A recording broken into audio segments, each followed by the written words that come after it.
আহো ভারতের দালালেরা আহো, দেখছো তোমার লাগে কি রাখছি, এইটা তোমাকে পাছা দিয়ে দিব।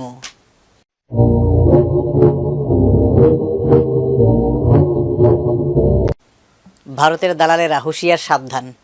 অনেকেই আছে যারা কিনা বাংলাদেশের নাগরিক, যে ধর্মেরই হোক, কিন্তু কিছু সংখ্যক লোক আছে বাংলাদেশের নাগরিক হয়েও ভারতের দালালি করতে পছন্দ করে। একটা জিনিস বুঝতে হবে, এটা শেখ হাসিনার বাংলাদেশ না, এটা নতুন বাংলাদেশ। এখানে দালালি চলবে না, এখানে দালালি চলবে না।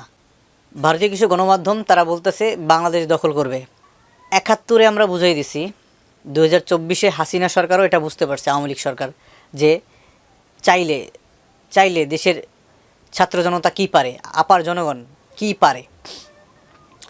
ইয়ে খান টের পাইছে, এবার যদি ইন্ডিয়া আসে তারাও টের পাবে, তাকে পাছা দিয়া এইটা দেওয়া হবে।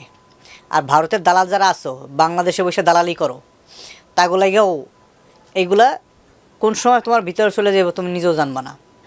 তুমি বাংলাদেশি নাগরিক, আর তুমি টানো ইন্ডিয়ার, তুমি বাংলাদেশি নাগরিকের টানো ইন্ডিয়ার, তাহলে তোমাগুলোকে এইগুলা পাছা দিয়ে ঢুকাই দেওয়া হইব তোমাকে। তাই একটা কথাই, ভারতের দালালেরা হুঁশিয়ার সাবধান।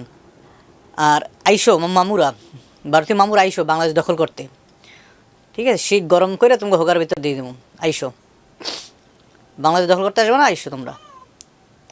চট্টগ্রাম তোমরা দখল করবা। হ্যাঁ, তোমার চিকেন নাকি থাকতেছে না, তোমার 7 সিস্টারই তোমরা ধরে রাখতে পারতেছো না, আর তোমরা আইসো বাংলাদেশ দখল করতে।